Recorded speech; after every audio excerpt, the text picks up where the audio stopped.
It's my great pleasure to introduce today's IAS distinguished lecture speaker, Professor Andy McCammon from the UCSD. Professor McCammon obtained his bachelor's degree from the Pomona College, close to LA, in 1969, and then he went on to do a PhD degree in Harvard University in chemical physics, and in particular working on the statistical mechanics. And then from the after that, he did a postdoc with Martin Kaplas, also at Harvard University, where he started doing the pioneer work in the molecular dynamic simulations. And I think, as you may know, Professor McCammon has performed the first ever MD simulation of the proteins, which is a small PBTI protein in the water solution. Now, after that, he became an assistant professor in University of Houston, and then stayed there until 94. In 1995, he moved to the current position at UCSD. And currently, he's Joseph Mayer Chair Theoretical Professor of Theoretical Chemistry, also the Distinguished Professor of the Pharmacology in the UCSD School of Medicine. Professor McCammon has won numerous awards, including very competitive, the investigator of the Howard Hughes Medical Institute. And also he's a member of the US National Academy of Science. And he has also won many other awards, including the National Award for Computers in Chemical and Pharmaceutical Research from the American Chemical Society in 2008. So I first met Andy, personally met Andy is when I hosted him as seminars as a postdoc there at Stanford University conference organized by postdoc students for computational biology. And I was really impressed by Andy's talk that time. And today, I'm very honored to host Andy's talk again. And he will talk about the computer-aided drug design. So without further ado, let's welcome Andy.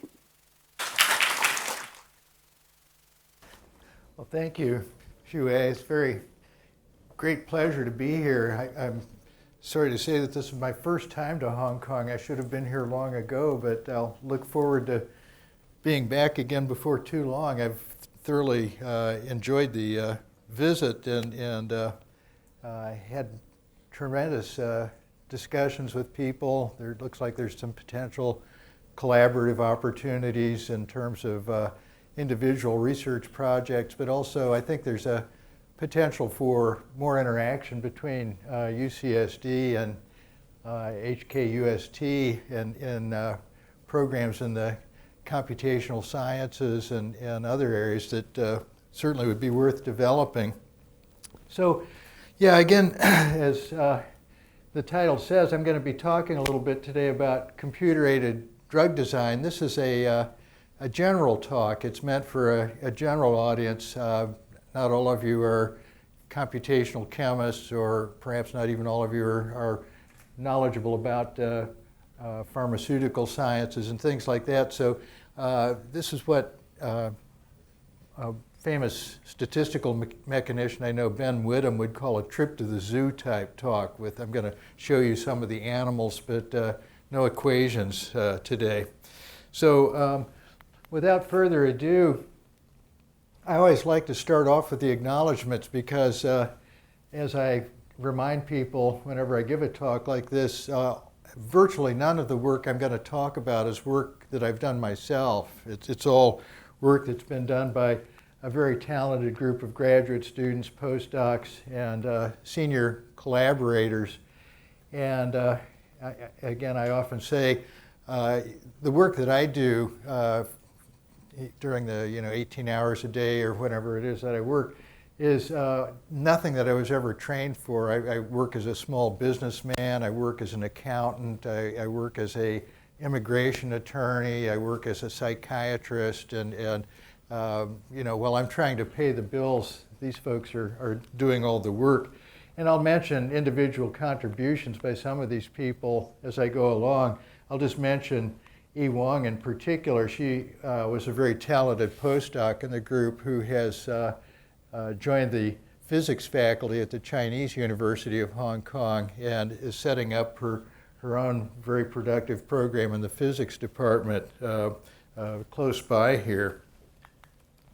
So we're going to talk a little bit about enzymes. Enzymes are protein molecules. Proteins, of course, are like little trains of boxcars, where the boxcars are the different amino acids. So you have a linear polymer of the 20 amino acids, and oftentimes this polymer will fold up into some definite three-dimensional globular cluster. It's best known in the case of enzyme molecules, where an enzyme molecule is a catalyst. It has just the right shape to recognize certain so-called substrate molecules and bind to the substrate molecules and speed up reactions of the substrate, perhaps causing the substrate to break apart into two molecules. This is a good thing to talk about after lunch, because you might have had a nice a spring roll or something like that for lunch, and you have some carbohydrates which are made up of sugar molecules that are linked together. And part of the digestive process consists of enzyme molecules that will bind to these carbohydrates and break them up into the constituent sugar molecules so that you can absorb them and do biosynthetic things with them. Of course, enzymes can work the other way around and take small molecules and put them together to make larger molecules, and this is an important part of what goes on in your normal metabolism. The reason I'm showing this slide is that enzymes are important not only in human biochemistry, but also in the biochemistry of pathogens, of viruses and bacteria, parasites, that are some of the sources of great misery and disease in humans. And so a viral enzyme might be a very good target for drug discovery, because if you can devise a molecule that looks something like a substrate, but when it binds to the viral enzyme, it does not react, but just sort of sticks there and gums up the works, that inhibitor molecule might be a very good antiviral drug. And so a lot of what I'm going to talk about is just examples of this kind of logic. That is, taking something that we know something about structurally, a drug target, and designing small molecules that will bind to that drug target and modify its function in a way that will contribute to human health.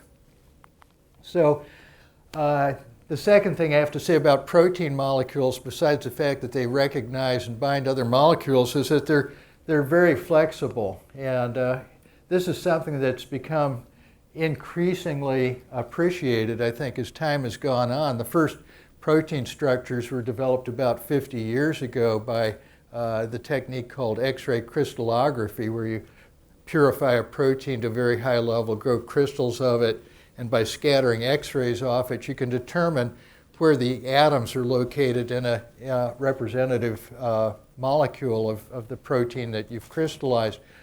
Well, people, when they first made these models, oftentimes made mechanical representations of the protein using brass rods and little metal anchors that formed angles to represent the bonds that hold the atoms together. And this gave people a sense that proteins were very rigid molecules. They might undergo an occasional transformation, but otherwise people thought that proteins were quite stiff.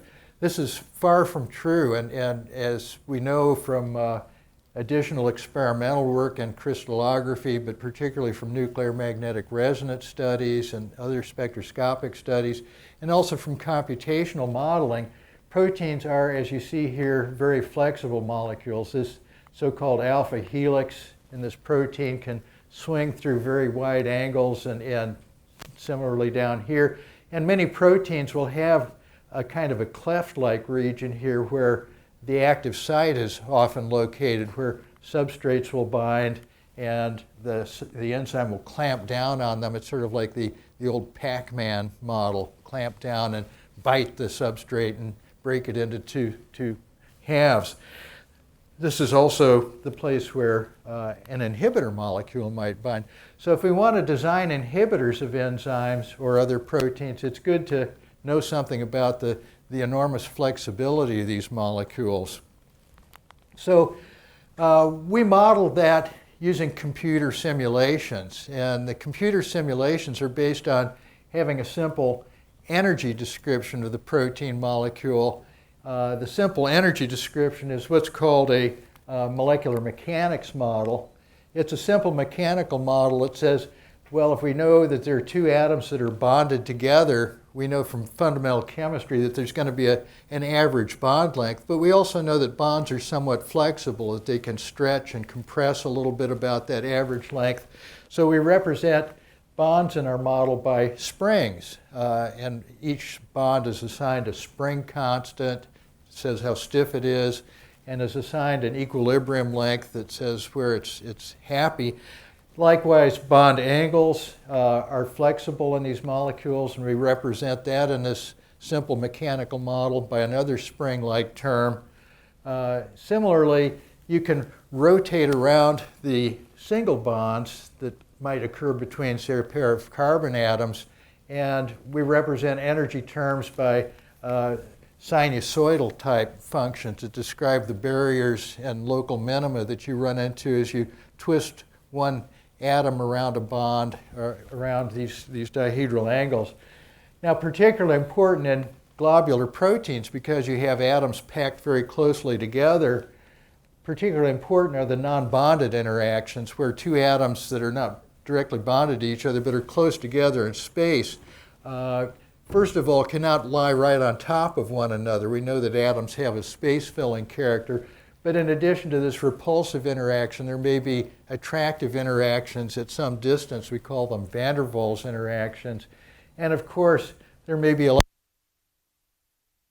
this atom might have some negative charge on it, this atom might have some positive charge on it, and that leads to an attractive Coulombic potential whose functional form we know from elementary physics.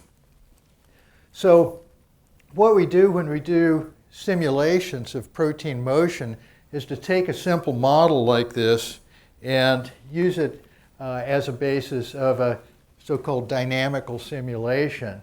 And so the idea here is simple. Here's just a backbone of a protein molecule. I haven't shown all the side chains which sort of fill in the space around this molecule.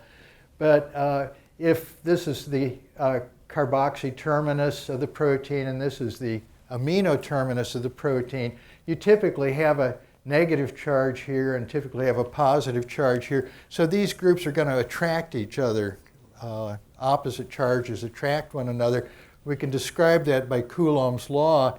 And from Coulomb's law, we can actually calculate not only the potential energy between these atoms, but also the force acting between these atoms. The force is just the differential in space of the energy, how the energy changes with distance as these atoms move toward or away from one another. So we can calculate the forces on all the atoms in a protein using this molecular mechanics model, and that means we can do dynamical simulations. How do we do that?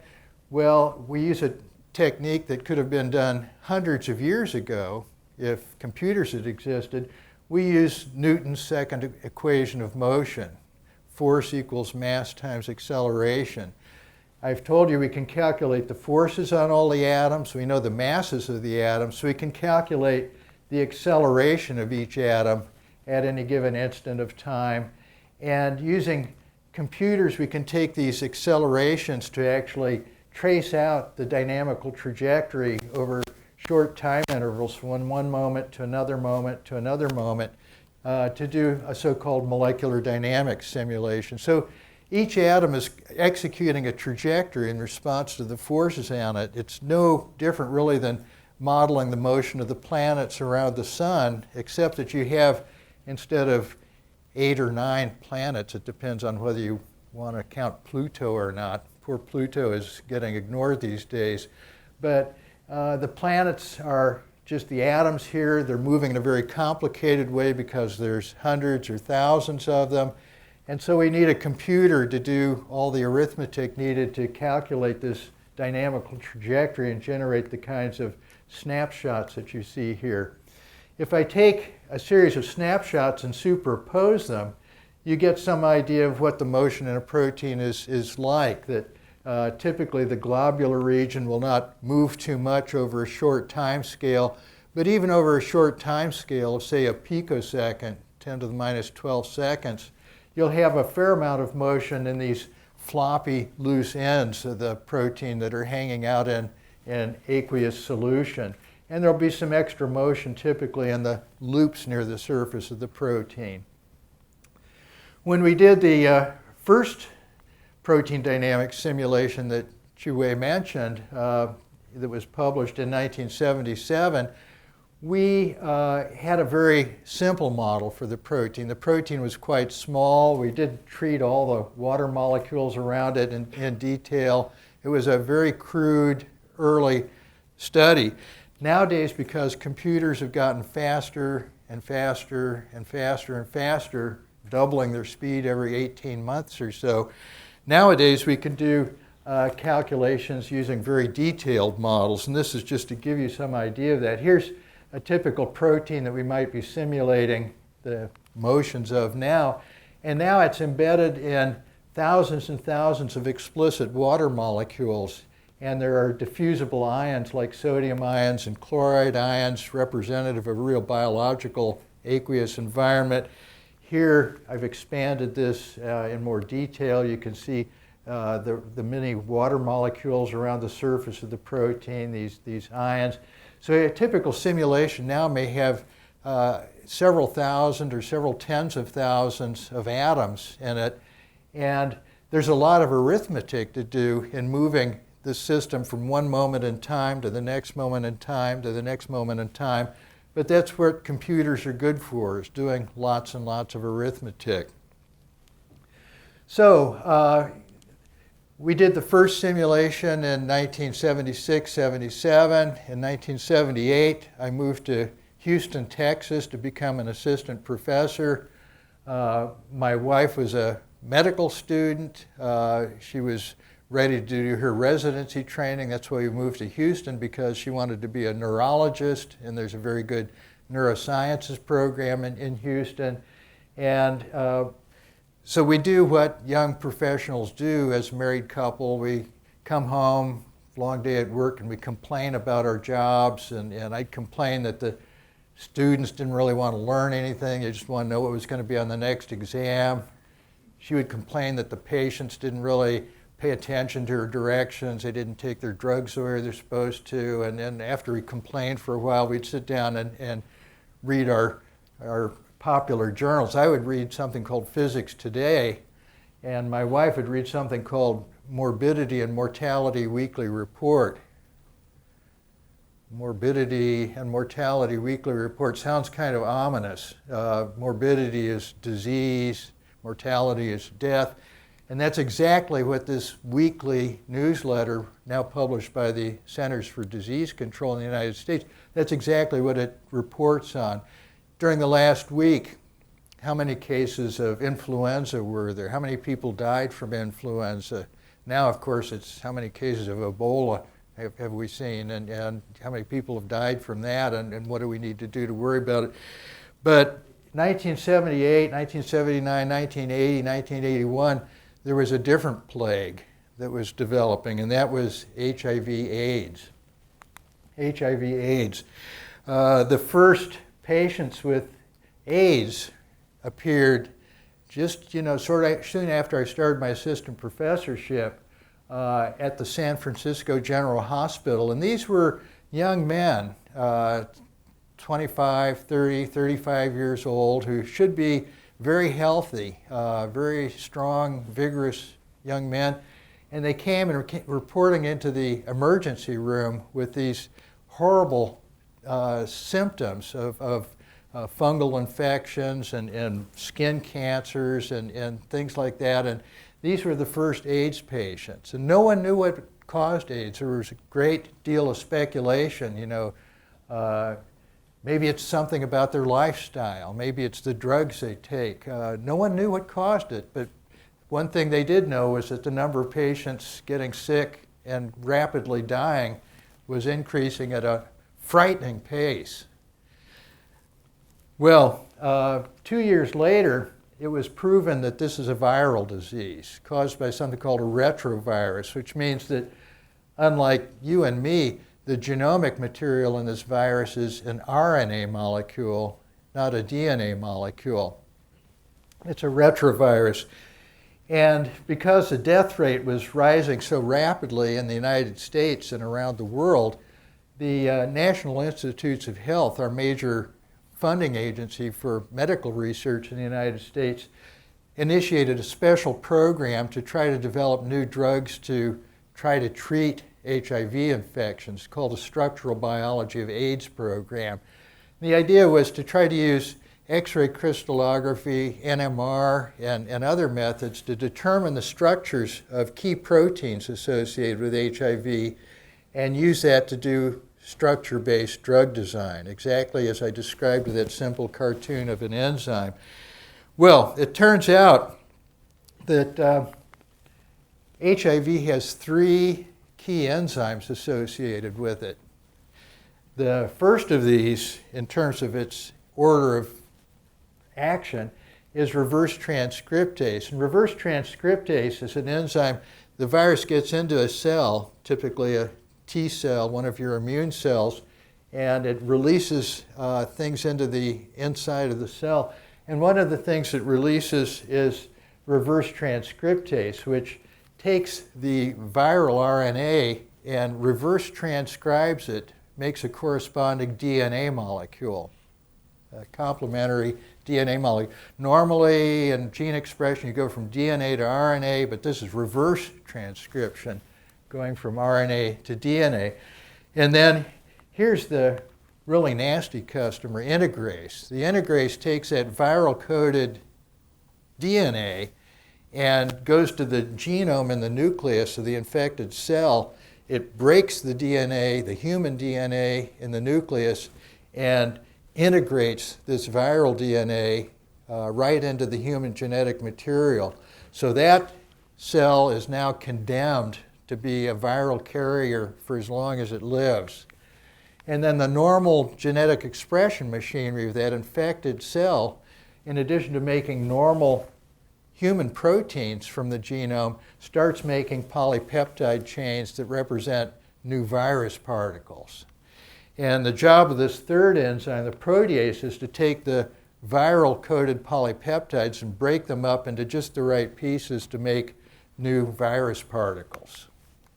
So these 3 enzymes are each essential for the replication of the virus, and they're all good targets for antiviral drug discovery. So 1983, 84, 85, there's a great press to find compounds to inhibit these enzymes. In fact, inhibitors of the reverse transcriptase were found quite soon because notice this enzyme works with nucleic acids.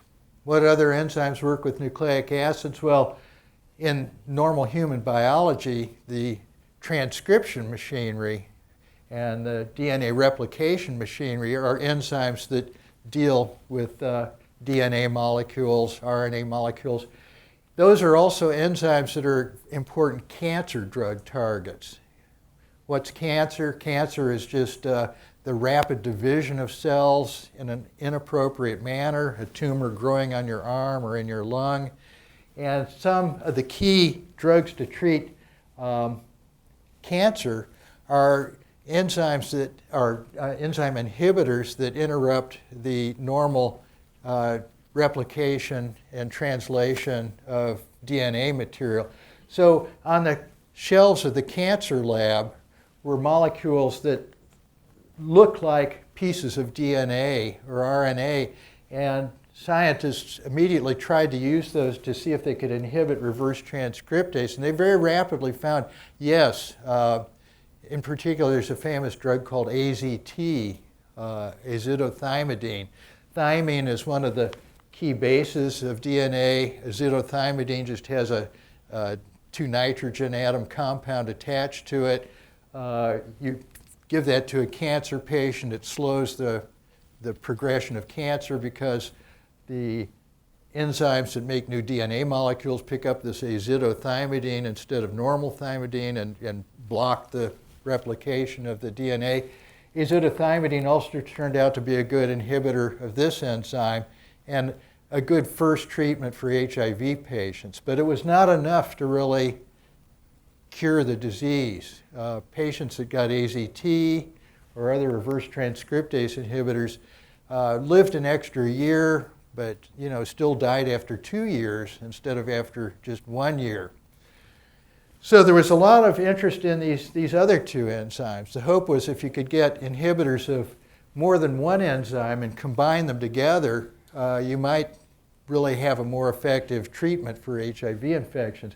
The integrase was known to be a very complicated enzyme, and so attention focused on HIV protease, which was known to be a fairly simple enzyme, just a small 99 amino acid sequence for this enzyme as known from molecular biology studies. So a group of scientists at the University of California in San Diego, where I'm on the faculty right now, decided to start a small company called Agron Pharmaceuticals.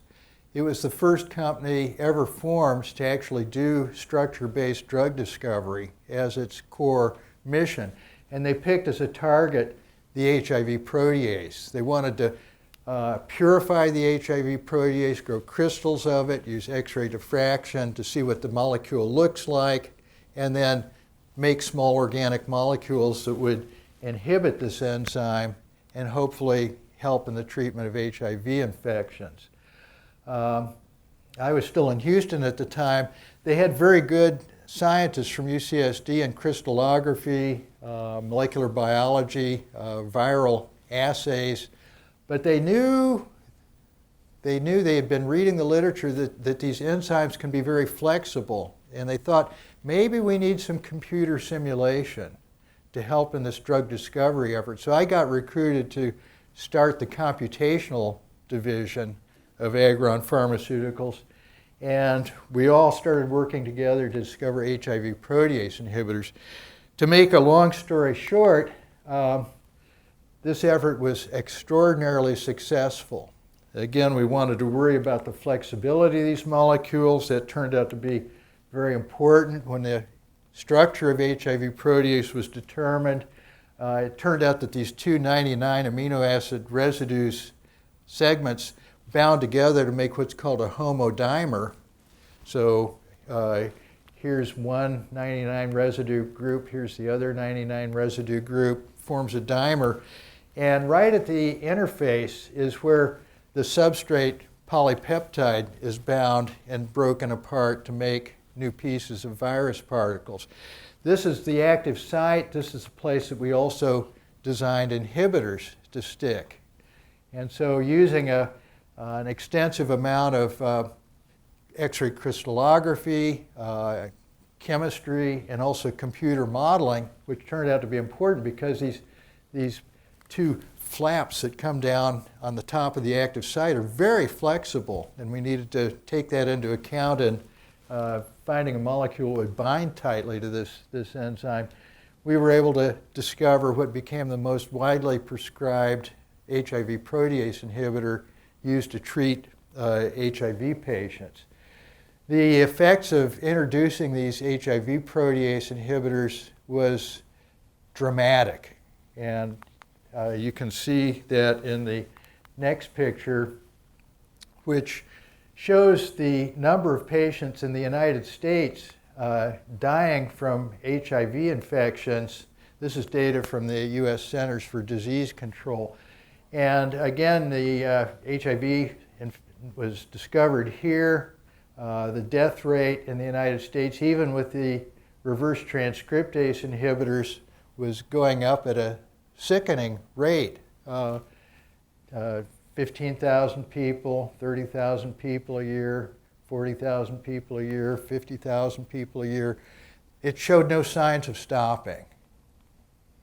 And it was only when the HIV protease inhibitors were discovered right at this point in time that we broke the back of this epidemic. What happened was that the HIV protease inhibitors were combined with HIV reverse transcriptase inhibitors to make what's called a highly active antiretroviral cocktail, and this is a standard therapy now for HIV patients. The death rate from HIV plunged dramatically.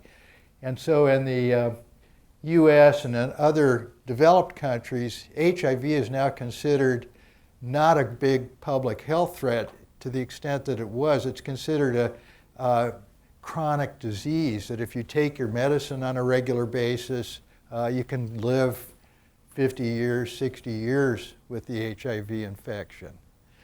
Now, of course, there still are patients who have been dying from HIV. This is typically because patients have not taken their drugs in a regular fashion, and so they've developed resistant strains of the virus that can't be treated by any of the existing reverse transcriptase or HIV protease inhibitors. And so there's been a lot of interest in trying to find inhibitors of this third enzyme, the HIV integrase, and I'll come back to that in a minute, but I'll just say that this death rate sort of plateaued at about 12,000 people a year, and you'll notice that it started to drop more rapidly in about 2006. That's because of the introduction of the first HIV integrase inhibitors, and I'll tell you more about that in just a minute. Computational chemistry was essential for the discovery of these HIV integrase inhibitors.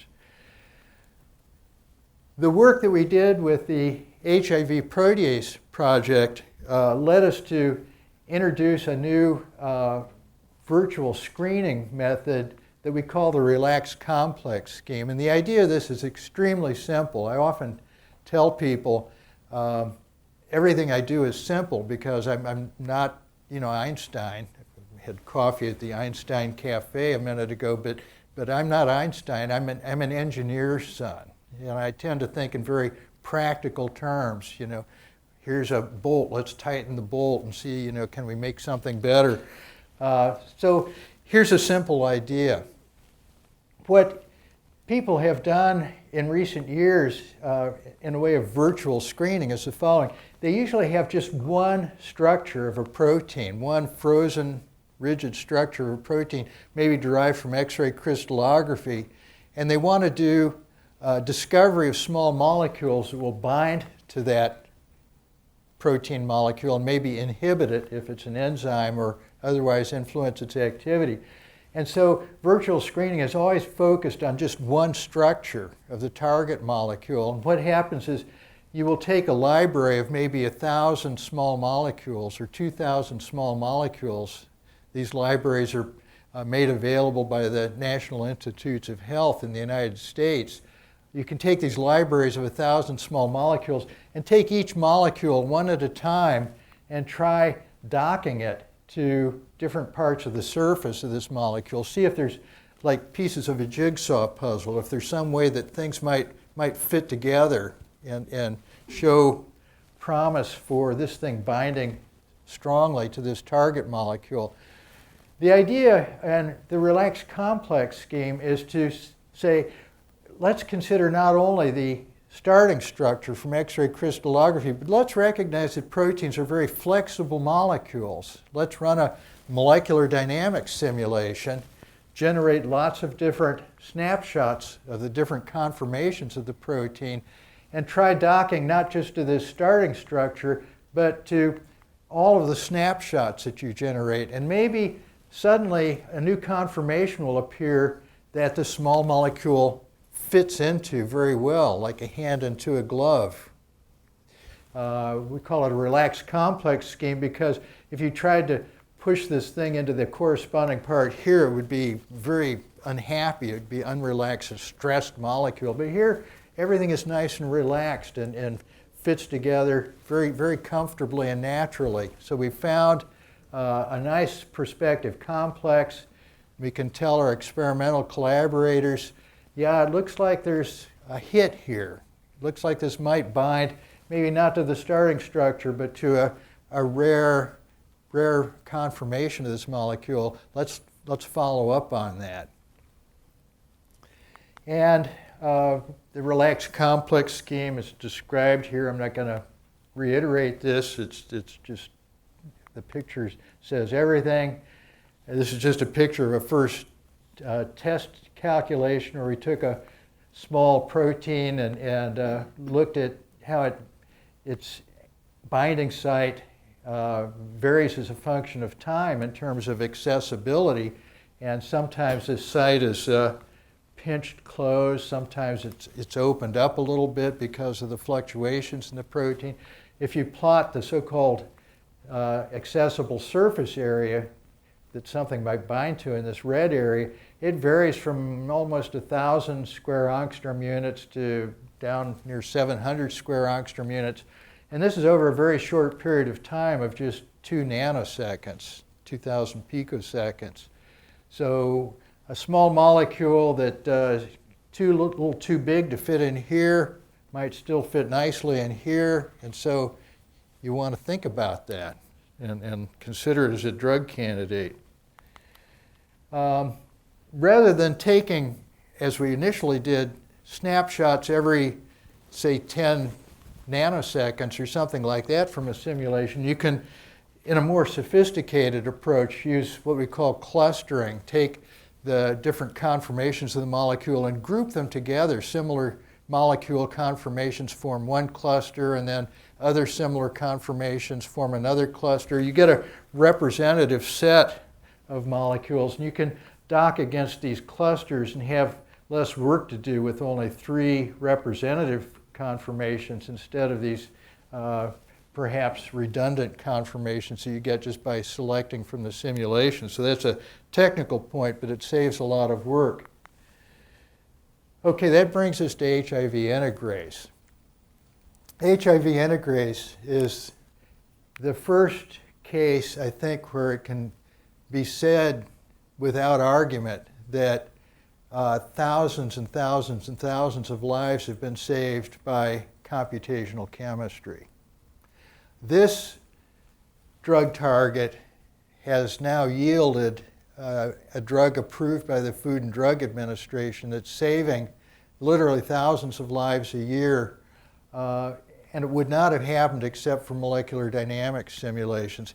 Why is that? Well, the first crystallographic structure of a part of this HIV integrase molecule, the so-called catalytic subunit with an inhibitor bound to it, that structure was determined by X-ray crystallography by the David Davies group at the NIH just about 15 years ago. But there was a problem with the structure. The problem was that protein crystals have, their crystals mean you have sort of repeating substructures from here in the crystal to here in the crystal, here in the crystal. This repeating substructure is called the asymmetric unit.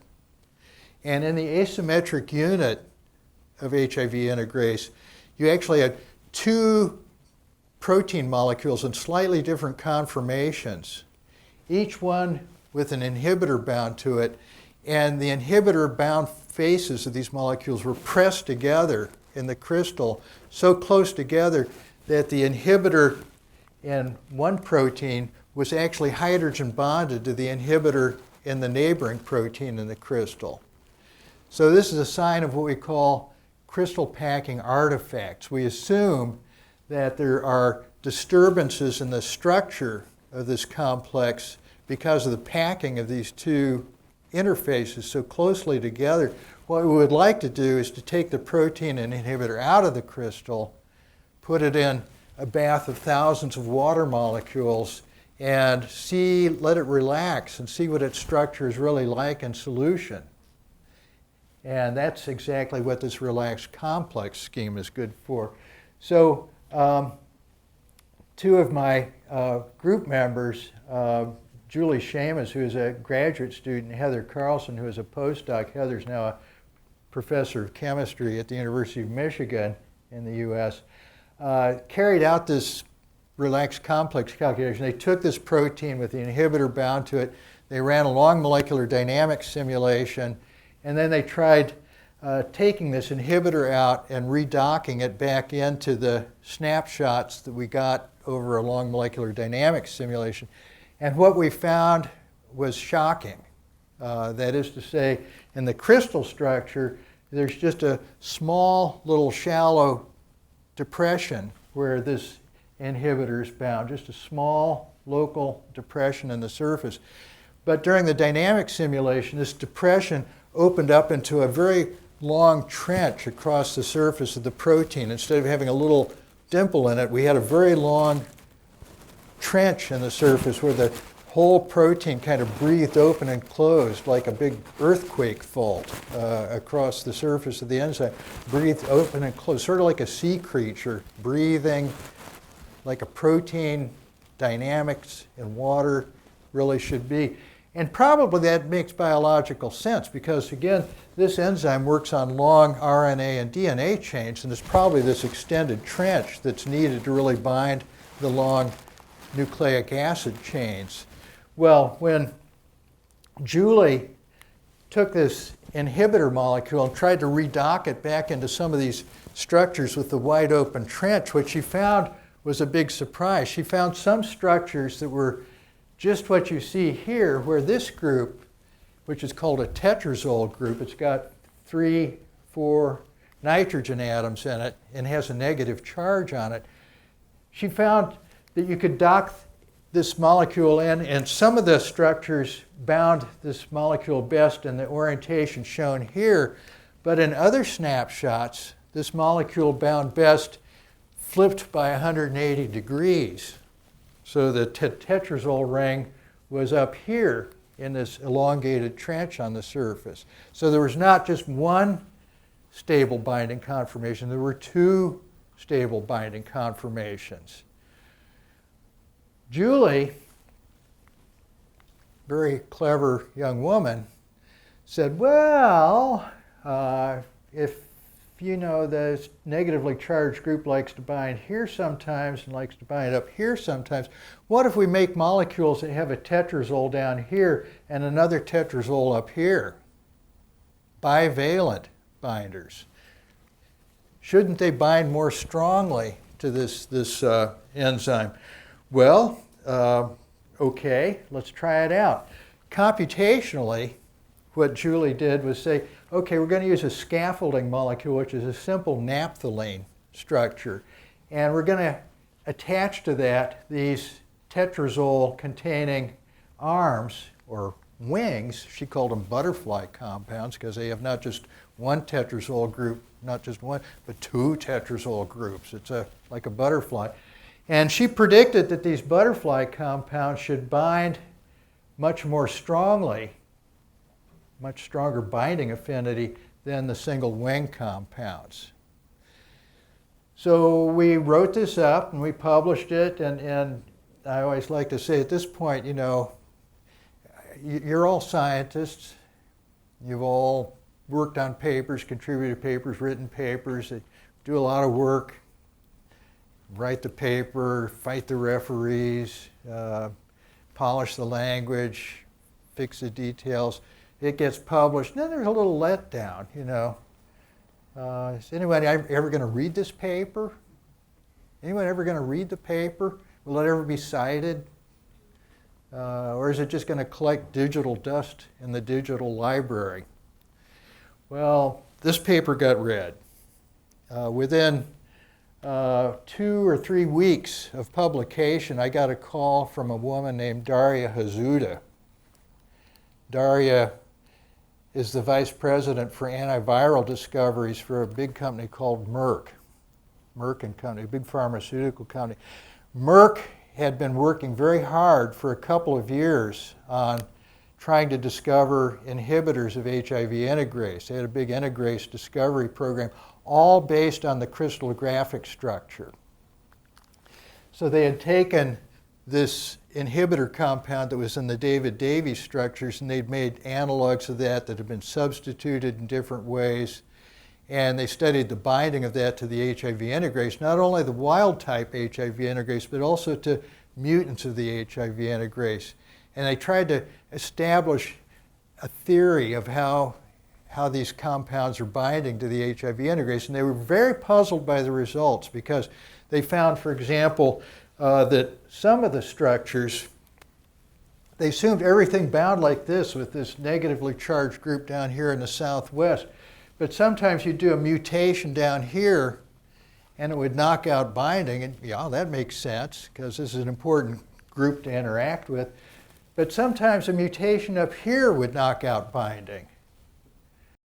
And that they couldn't understand. It didn't make sense from this crystal structure. When they saw Julie's paper, Daria Hazuda said that it's like the lights going on. They had actually given up on the project. They'd actually shelved the project. They had no hope of finding a drug. When they saw that there was not one binding orientation, but really two binding orientations, they went back and they looked at their data and reanalyzed it and all fell into two nice columns. This binding orientation, that binding orientation. They made these butterfly compounds and found that they bind much more strongly to the enzyme.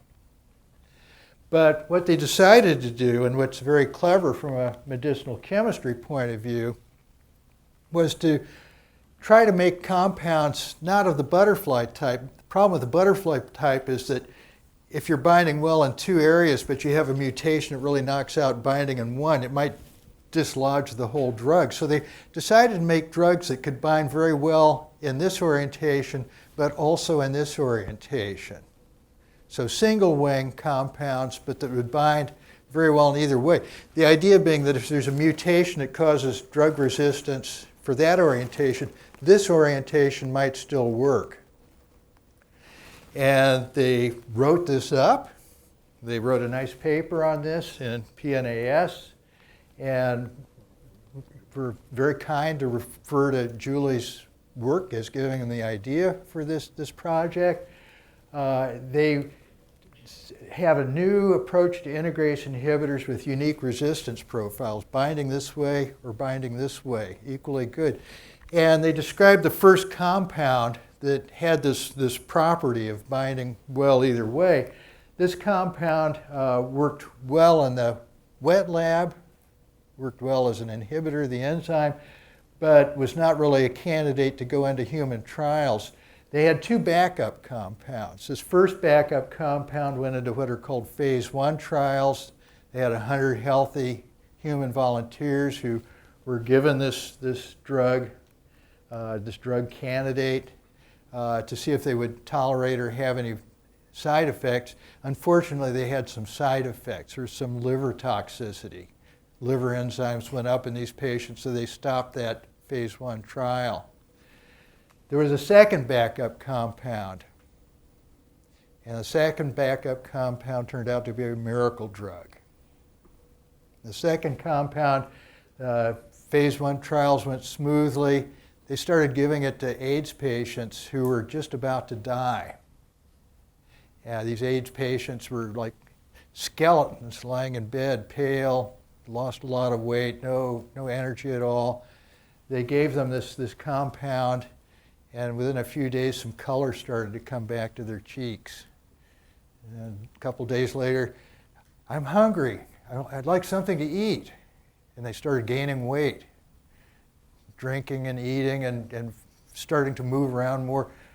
2 weeks later, they were getting out of bed. And a month later, they were back at work and living their lives, with their boyfriends or girlfriends or whatever.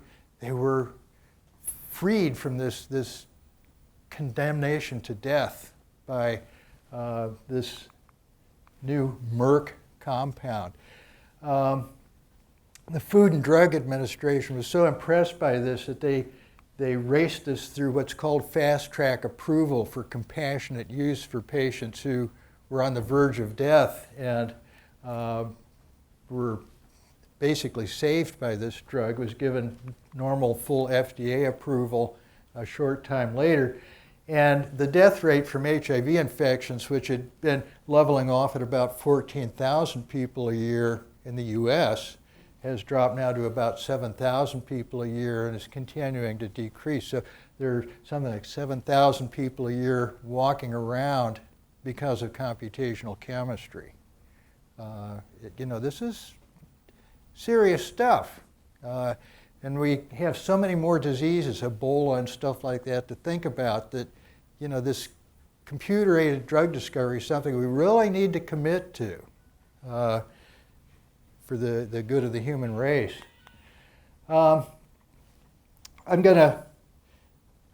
know we're supposed to stop before too long, so I'm going to rush through a few things, but I will tell you that we've done a little bit of technical work to try to speed up molecular dynamics simulations. One of the problems with molecular dynamics simulations, although they're good for sampling different conformations of proteins, they get stuck sometimes and they don't sample all the conformations as quickly as we would like.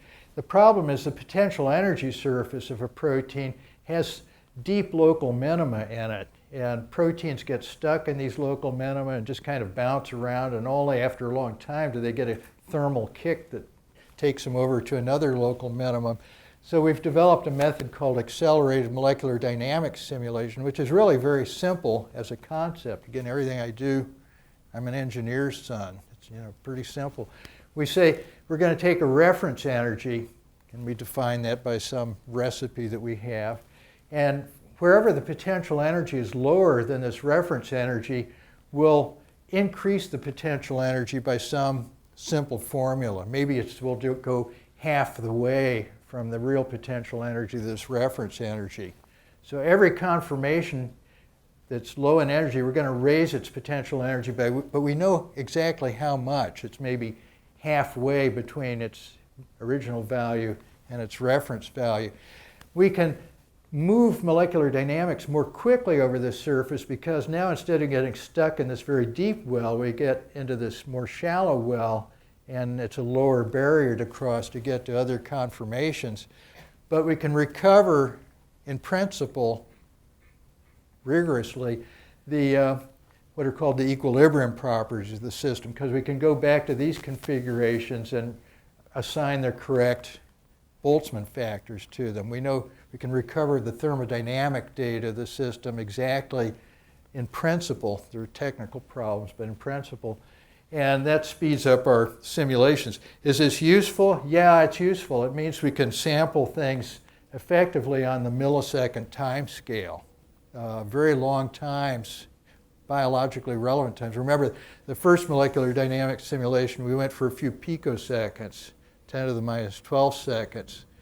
Simulations nowadays may go to nanoseconds, which is 1,000 times longer, or maybe microseconds, which is 1,000,000 times longer. But biology tends to be 1,000,000,000 times longer, millisecond time scales. And we can sample those using these accelerated molecular dynamics simulations. A good example of that is a paper that we published with our experimental collaborators in Nature earlier this year, looking at this, what's called an acyl carrier protein, which is very important in fatty acid biosynthesis. Fatty acid biosynthesis, I'm not going to give you a biochemistry lecture here, but it's very important in biology, both of humans and also of infectious agents. And this acyl carrier protein carries a growing fatty acid chain from one enzyme to another enzyme to another enzyme in a remarkable array of enzymes. And it has to be very flexible because it has to release this fatty acid chain to each enzyme and then pull it back in and then carry it to the next enzyme and release it again. And so how does this work? Well, it turns out it works by something we call a switchblade mechanism. Switchblades are knives that have a little blade that comes out and goes back in, comes out, goes back in, just like a fatty acid chain.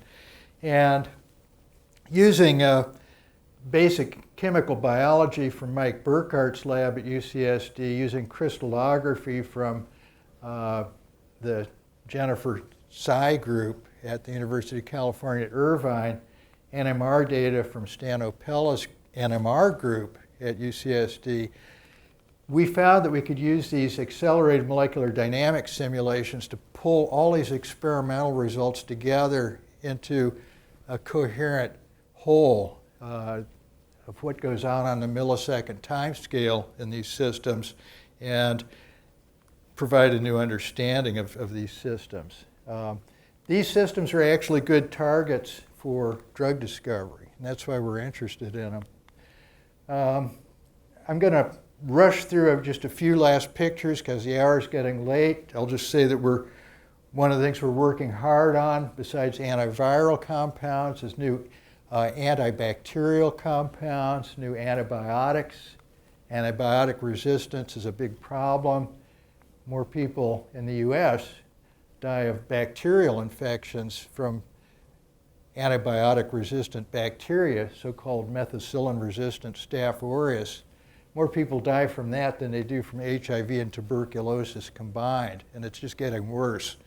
So we have a big antibiotic discovery program focused on some targets that have to do with the building of cell walls of infectious bacteria, the polyketide biosynthesis pathways. And suffice it to say that we have a compound that now cures methicillin-resistant Staph aureus infections in mice. This is the molecule. It's determined using computer simulations, validated in our collaborator Eric Oldfield's lab at the University of Illinois, medicinal chemistry, assay work, and tested in mice. You take 40 mice, infect them all with methicillin-resistant Staph aureus. You take 20 mice, you give them saline solution, you take another 20 mice and give them this drug, and you come back a week later, these mice are all dead, feet in the air.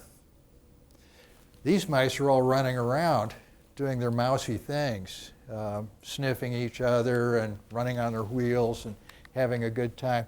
So we've cured methicillin-resistant Staph aureus in mice.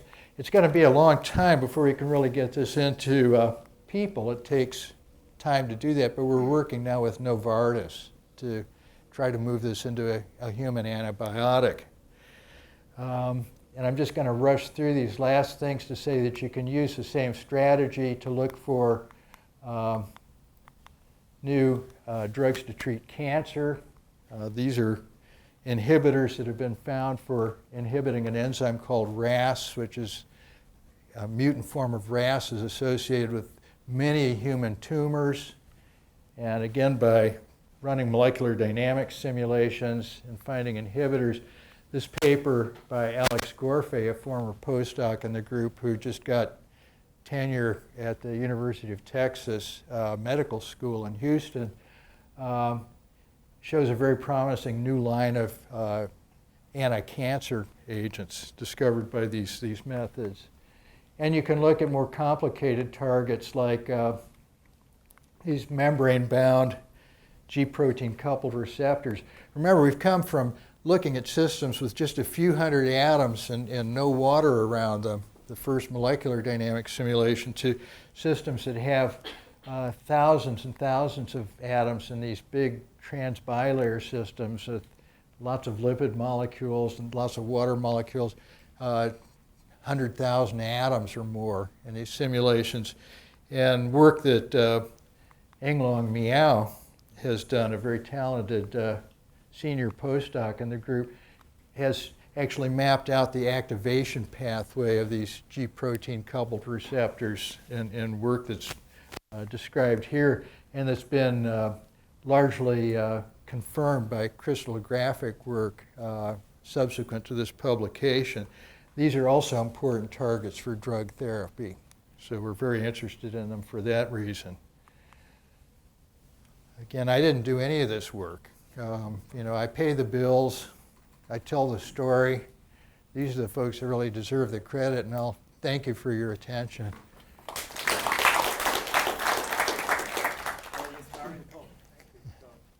Time for questions.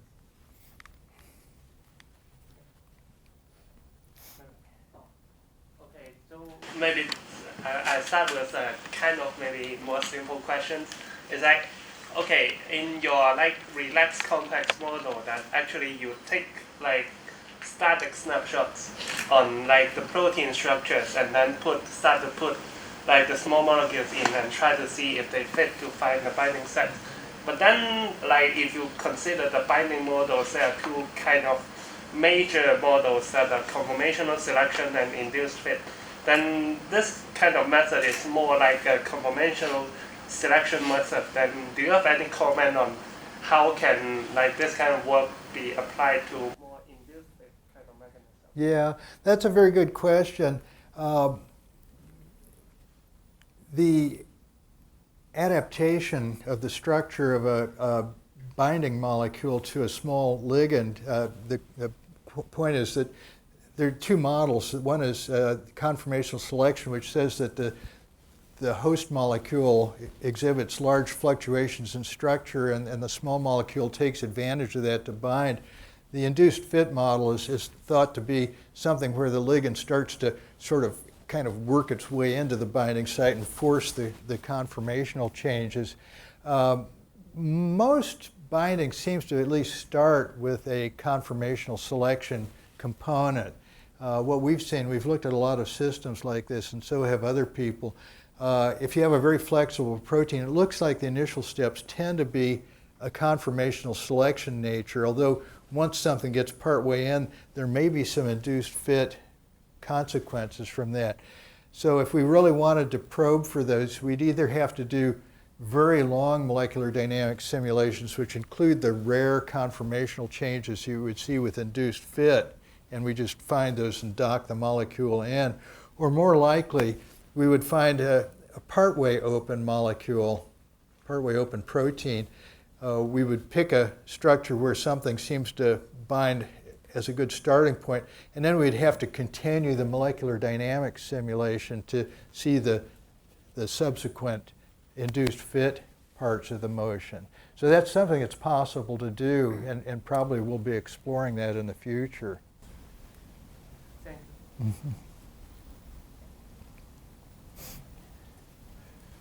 Okay, this is a very interesting talk. My question is, when you do the accelerated molecular dynamics, you reduce the well, potential well. Is that going to cause misfold or any mistakes in the protein structure in the long run? I mean, because you know some part of a protein fold first. Yeah.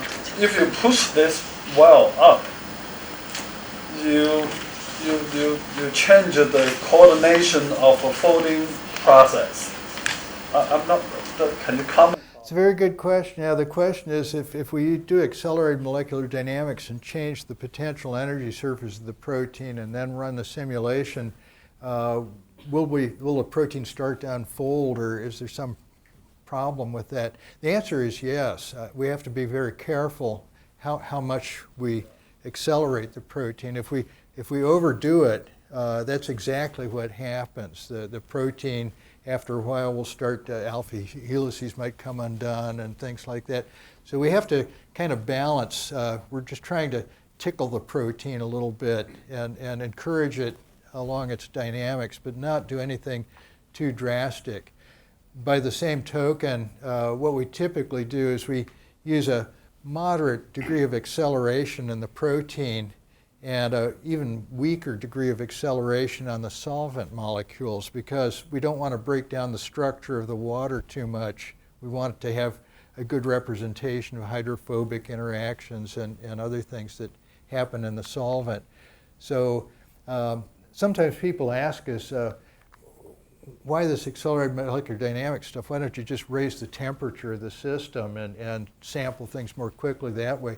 That's the problem with that, is that you're hitting everything all at once. The solvent's heated up, the protein's heated up, and it's not selective. The nice thing about playing with the potential energy function is we can just perhaps only alter the dihedral angle functions and leave the non-bonded forces unchanged, or we can selectively change some non-bonded interactions, and as we do with the water molecules, and have different treatment for different parts of the system, and it still works okay. So, but that's a good question. We have to be careful.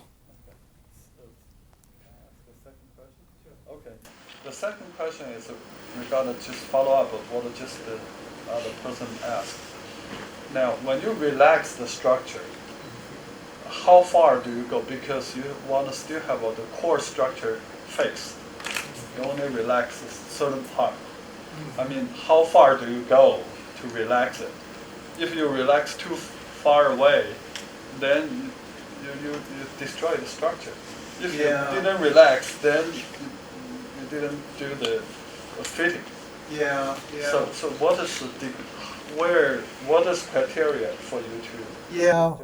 What we do is we monitor the overall structure of the protein to be sure it's not going too far away from what seems reasonable, and that does involve a certain amount of intuition on our part.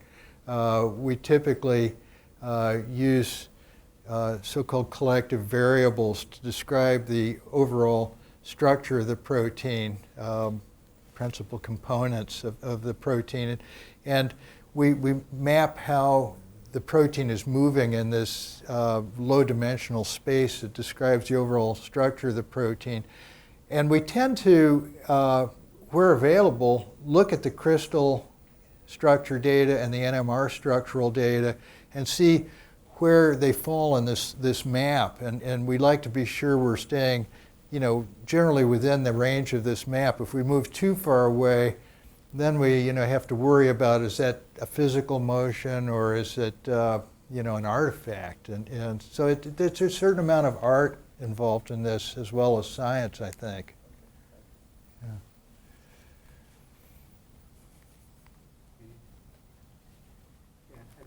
I think it's great to know that you have a computational result that leads to the discovery of new drug.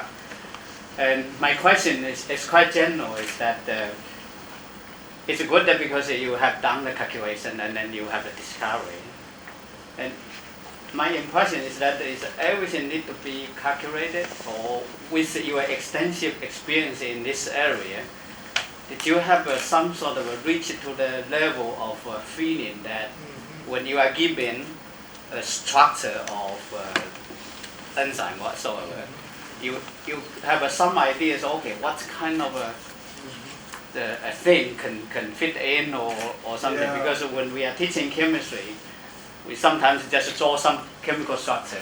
We can easily predict some reactivity or some kind of a reagent to try to chop some bond or something. So I'm not sure. I think you should be in a position to answer this kind of general question. That's a very good question. The question is basically, are there generalizations or are there intuitions we can develop by looking at the results of these calculations so that we can speculate or make educated guesses without having to do all the terrible calculations.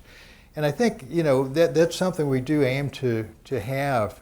The best I can say at this point, and it's still kind of early days, is that we've learned, for example, that if there's an enzyme that has a cleft in it where there's a binding site, it's good to think about the possibility that there might be very wide open states of that cleft, and we can begin to think about that right at the outset. For the antibiotic work, which I didn't go into in detail, we found from the simulations that the very wide open states of the cleft turned out to be most productive of high affinity inhibitors. It seemed to create more surface area for things to interact with. And so that's something that hopefully the medicinal chemist will be able to think in the back of her mind when she thinks about, looking at these structures and thinking about possible compounds. And I'm sure there, will be more of this kind of intuitive input that one can build up from these calculations. That's a very important point. Yeah. Thank you. Yeah. Take one last question. In the back. Thank you, Professor McCammon. You have showed us many good examples of CADD that can discover or even optimize the drug leading to good candidates.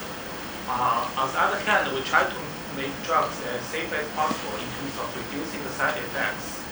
As we do see, there are many drug candidates didn't pass clinical trial or even retreated from the market. So is there any specific approaches of CADD in this field? Thank you. So I think that the question is finding good affinity for the given target is one thing, but how can we be sure we've achieved selectivity so it's not a molecule that's going to bind to other proteins and cause side effects? Is that basically the question?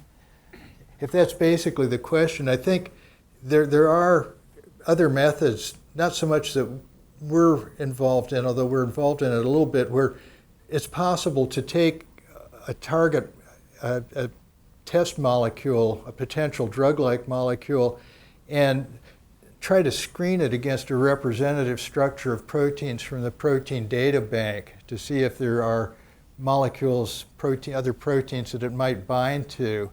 And we've done a certain amount of this. It's limited because, again, these other targets may only bind if they're in unusual conformations. So we can only do sort of a limited survey of other possible binding partners. But we have been able to pick up a few cases where a compound that we think might be a good candidate for a drug is clearly going to bind to another protein in the protein data bank. And so we do try to screen through that. That's a very data-intensive kind of calculation, the sort of thing that is now very much of interest in science, dealing with these large amounts of data and these cross correlations and structures. And so we're still in the early days of that, but we are worried about that. We are thinking about it.